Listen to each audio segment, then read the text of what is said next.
خوږو ملګرو السلام علیکم. خدای دې وکړي چې ټول ورو جوړ او د صحت په جامه به وي.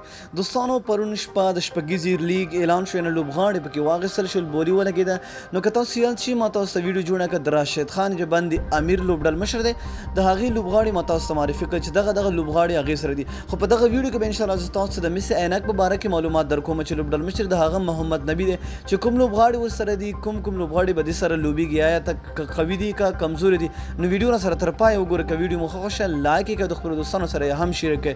نو دوستانو راځئ چې تاسو ته معلومات درکړو چې د هغې سره کوم لوبغاړي دي. لومړی چې د هغې سره شرف الدین اشرف دی چې تاسو یې ټول پېژنئ چې ډېر ښکلی بیټسمین دی، ډېر ښکلی لوبه کوي. هغې سره دا محمد نبي سره دی، یعنې په مس عینک لوبډله کې دی. او همداسې دویم نمبر چې دی رحمان الله ګربز دی چې تاسو هم وکتل چې رحمان الله ګربز په الف لوبډله کې دی، ډېر ښکلي او ډېره په زړه پورې کارکردګي وښوده، د بنګلادیش په وړاندې ډېره ښکلې لوبه وکړه. او همداسې دریم نمبر چې دی ورسره احسان الله جنت هم د مس عینک د ټیم سره دی، د محمد نبي لوبغاړی دی. یا همداسې فضل نیازی چې ده هغه هم د مس عینک سره به لوبېږي. او همداسې نوین الحق چې ده د هغه د انډر 19 کوم کپټان چې دی ډېره په زړه پورې یعنې ښکلی بالر هم دی، بیټسمین هم ښکلی دی، آلراونډر هم ورته ویلی شو. او همداسې رحمت الله سحاق هم د نبي سره دی، او شفیق الله غفاري هم د نبي سره دی، مس عینک په لوبډله کې راځي. او عبدالله تانیوال چې ده هم د نبي سره دی، او ضیاء الحق اساخیل هم ورسره ده، او رحمان الله زدران هم د مس عینک د لوبغاړي سره دي.